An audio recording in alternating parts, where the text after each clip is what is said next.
ये है आरजे कार्तिक की 1 मिनट स्टोरी। ये कहानी एक राजा की जो निसंतान था, जिसे पुत्र प्राप्ति नहीं हो रही थी। उसे किसी ने सलाह दी कि आप ही के राज्य में से किसी छोटे बच्चे की बलि चढ़ाइए, आपको पुत्र की प्राप्ति होगी। राजा ने घोषणा करवा दी कि जिस परिवार से बच्चा हमें दिया जाएगा उस परिवार को बहुत सारा पैसा राजा साहब देंगे। एक परिवार ने अपने सबसे छोटे बच्चे को भेज दिया कि हमारे किसी काम का नहीं है। राजा बलि चढ़ाने की पूरी तैयारी में था। उस बच्चे से पूछा कि तुम्हारी अंतिम इच्छा बताओ। उस बच्चे ने कहा कि बस थोड़ी मिट्टी का ढेर ला करके दे दो।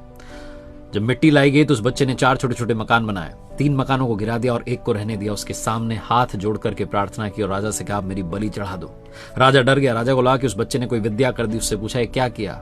उस बच्चे ने कहा, पहला मकान गिराया जो मेरे माता पिता का था, उन्होंने मेरा साथ नहीं दिया, मुझे पैसे के लिए बेच दिया।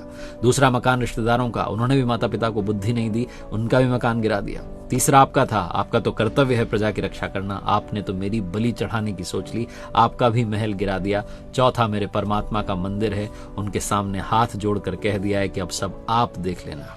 राजा की आंखें खुल गई। उसे समझ आ गया कि कहीं ऐसा ना हो कि बलि देने के बाद भी पुत्र प्राप्ति ना हो। इसलिए राजा ने उस बच्चे को ही अपना बेटा मान लिया और उत्तराधिकारी घोषित कर दिया। कहानी का सार बस ये कहता है कि उनकी शरण में चले जाओ, जिनकी शरण में जाने पर कभी कोई आपका बुरा नहीं कर सकता।